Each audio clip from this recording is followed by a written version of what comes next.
Welcome back to this week's edition of Sun News at Noon. I'm Martina Acuna. And I'm Shaylee Penrod. Thanks for tuning in.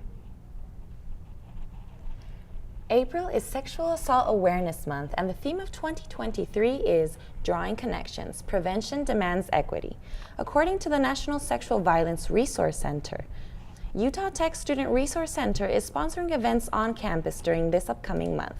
Drew Bottoms, Director of Student Resource Center, says during the month of April, programming focuses on sexual assault awareness, education, and prevention, inviting all campus and community members to the following events. April 3rd, there will be a healthy relationship and sexual assault awareness education presentation from noon to 1 p.m. at the Gardner Living Room. The What Were You Wearing exhibit partnership with the Dove Center will be located in the Holland Building April 3rd until the 7th, and in the ECLAS main lobby April 10th through the 14th.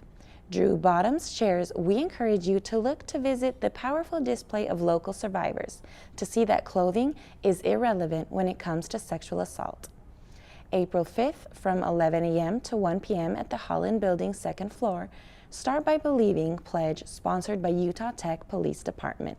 April 13th at the Gardner Plaza, there will be safety booths to learn more about Sexual Awareness Month and prevention from 11 a.m. to 1 p.m. Also, Breaking the Stigma will take place same day, featuring Deandra Brown of the Five Browns in the Gardner Living Room from 1:30 p.m. to 2:30 p.m.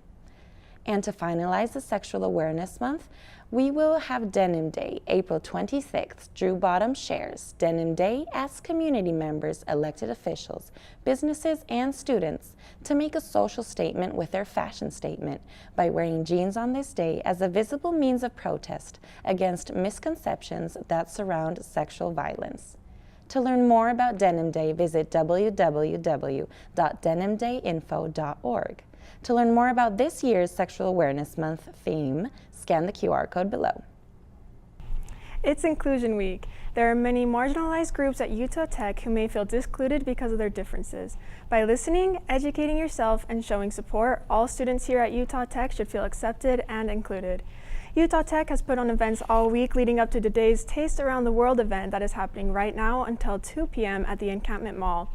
Tomorrow's events for Inclusion Week are a movie screening of Driving Blind at 1 p.m. and a hike at Aspiration Trail at 4 p.m. Hope to see you there, Trailblazers. Summer is around the corner, which means that housing leases are ending. It's time to apply for summer and fall housing.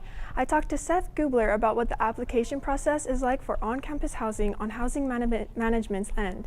Here's what he had to say. We simply wait until the number of applications received equals the amount of bed spaces we have available. Once those match up, we send an email notifying students that we're going to do room assignments the following week. That way it gives them time to try and establish some roommates or roommate groups. And then after that week, we push a button and an algorithm processes the room assignments. Now, I just recommend apply sooner than later. Sometimes students are frustrated when they apply late and they realize that there's limited options. I asked students what their experience was like applying for housing. Here's what they said. So I actually applied to the school pretty early in the fall. I'm a freshman. I knew I needed to do on-campus housing since I don't have a car. Luckily, I got my top choice, which was Campus View 2. And it was honestly really easy for me since I did it so early in the year.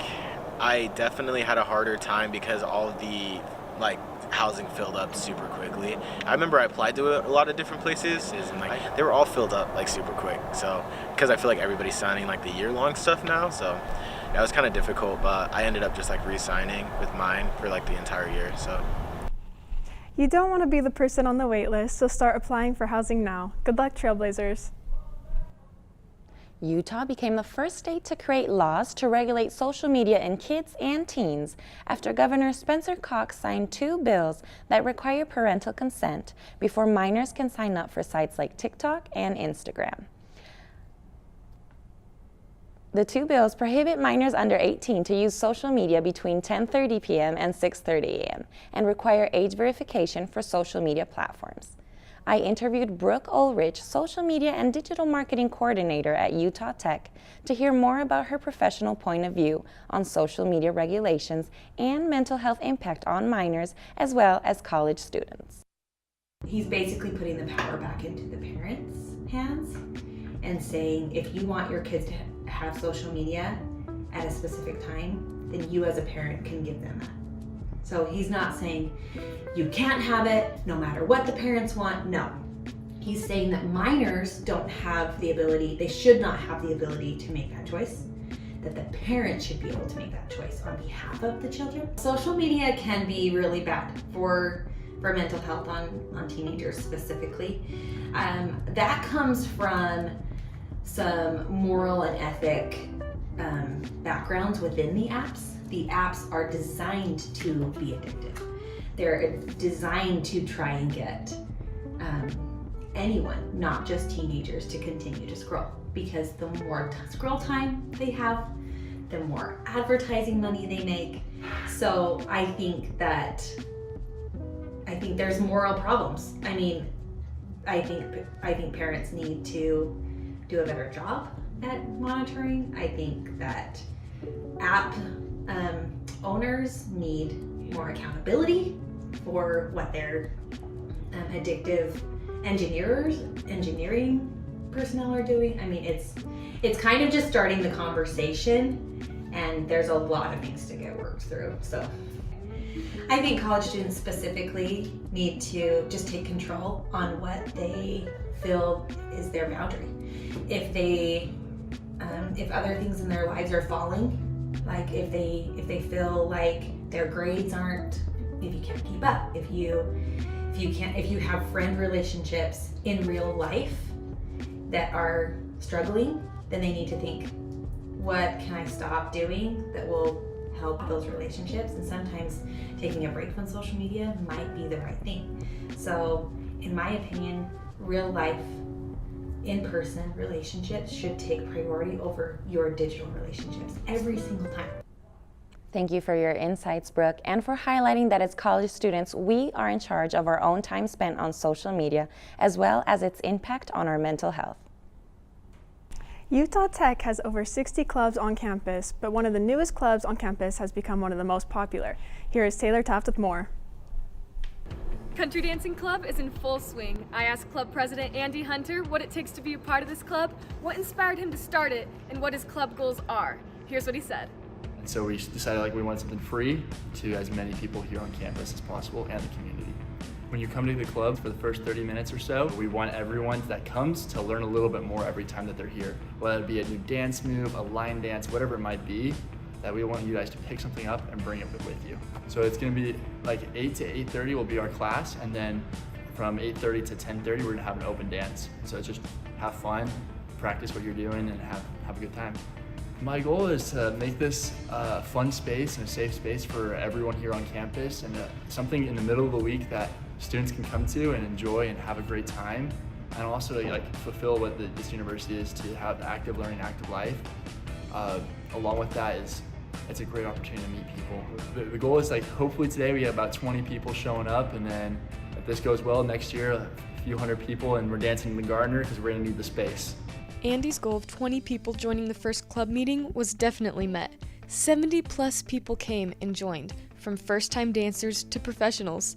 I interviewed 2 attendees to see how they heard about the club and to talk about their experience. Andy goes to the place that I go swing dancing on Tuesdays, and he asked me to come and help out, and I was really happy to do it because, one, it's free, and I love Utah Tech. Andy, really good teacher. There's plenty of people to dance with, so it's a really good time. We did some line dances in the beginning. Andy taught us some, and then some other moves that he taught us, and then we just had some free dance time. So if you bring your friends, you can kind of learn some good stuff, and you can just ask people, everybody's really friendly, like, hey, how'd you do that? How'd you do that? And then they'll help you out. If you're interested in attending future Country Dancing Club events, you can follow their Instagram at UT Country Dancing for more information. For Sun News, I'm Taylor Taft. You can join Utah Tech's Country Dancing Club tonight at 8 p.m. on the HBC roof. That looks like a pretty fun club. Are you a part of any clubs, Martina? I'm actually not, but I do see a lot of people that are. They're super involved in a way that's not academics. It makes me want to join them. Yeah, I think I'm gonna join one soon because there seems like there's a lot of fun ones. Country tonight. After the break, we will check in with Sydney Walls in the field for Sun News Daily's weekly weather forecast.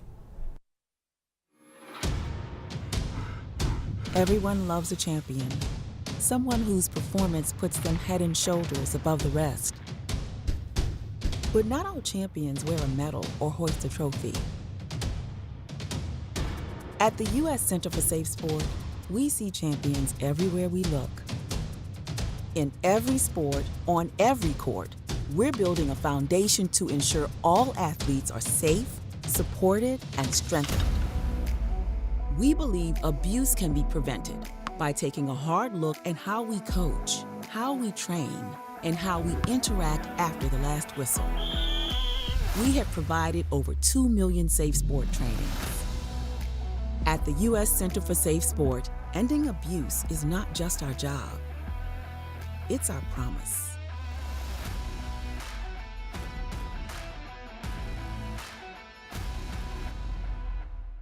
Hello Trailblazers, I'm outside here at the Utah Tech campus and I know what you're thinking.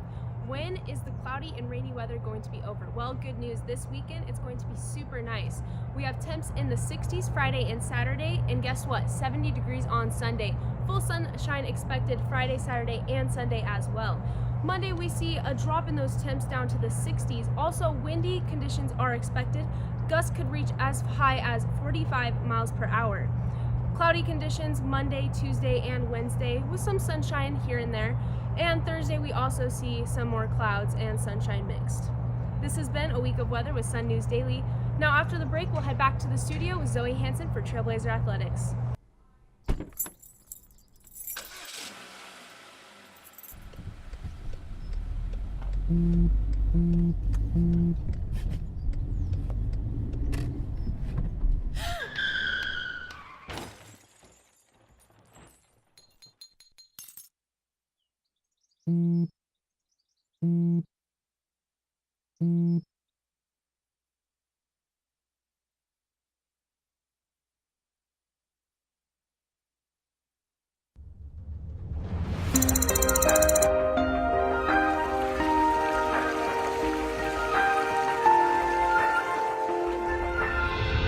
Ever wonder what's just over the horizon?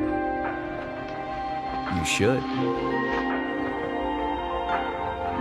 The land of exploration is calling.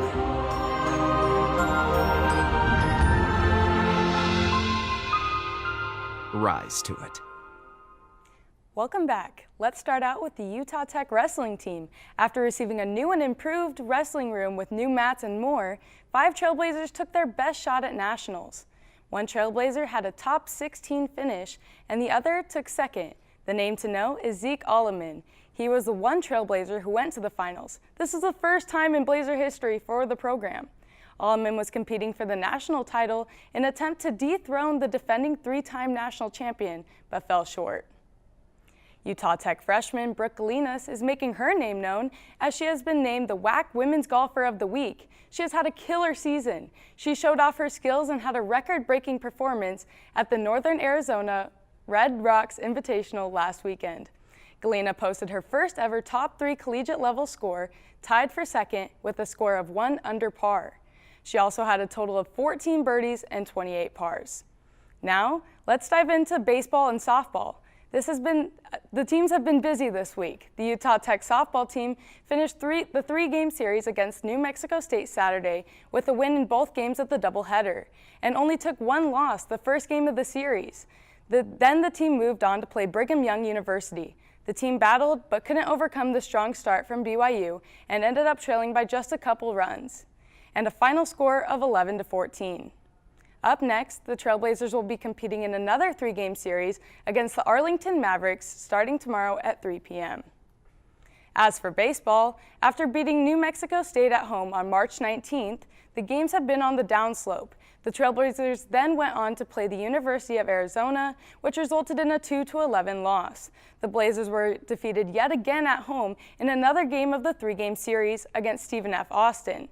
The first game resulted in a 10-13 loss, the second in a 9-17 loss, and the third in a close and low-scoring 5-6 loss.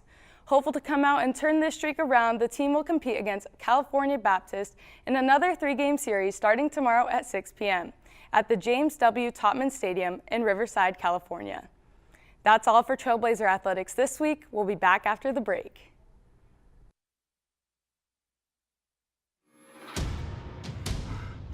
Everyone loves a champion, someone whose performance puts them head and shoulders above the rest. But not all champions wear a medal or hoist a trophy. At the U.S. Center for Safe Sport, we see champions everywhere we look. In every sport, on every court, we're building a foundation to ensure all athletes are safe, supported, and strengthened. We believe abuse can be prevented by taking a hard look at how we coach, how we train, and how we interact after the last whistle. We have provided over 2 million safe sport trainings.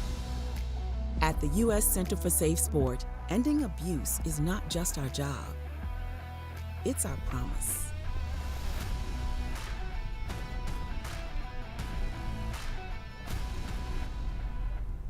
I don't know about you guys, but I'm definitely excited for this weekend. Just need a break. Yeah. Are you guys having any plans? Besides work and school, nothing crazy. I have a test on Monday, so I have to study for that. So what about you guys? On Saturday, I'm going to Vegas, so that's That's gonna be gonna- fun. What about Super you? fun. Well, I'm just hoping to enjoy the nice weather because Sunday is actually going to be super nice. So, So nice. hopefully get some outdoor activities going on. That'll be Hopefully. exciting. And that's it for this week's edition of Sun News at Noon. Thanks for tuning in. We will see you here next week, same time, same place. Have a great week, Trailblazers.